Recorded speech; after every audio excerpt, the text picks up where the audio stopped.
minus 182. So, yan na. Parang 30. 30 yung in-improve niya plus 30 dun sa stock. Tapos sa temperature naman, kanina is 74 yung stock settings. Tapos pagka yung undervolted na settings natin is minus natin. Sabihin na 60. So meron tayong 14 na ibinabang temp. So 'di ba napaka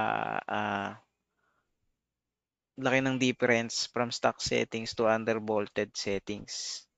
So dun pa lang magbe-benefit na kayo. Unang-una, hindi dadagdag sa kuryente nyo ng ganong kalaki. Babawasan yung consume niya ng electricity. Tapos yung degradation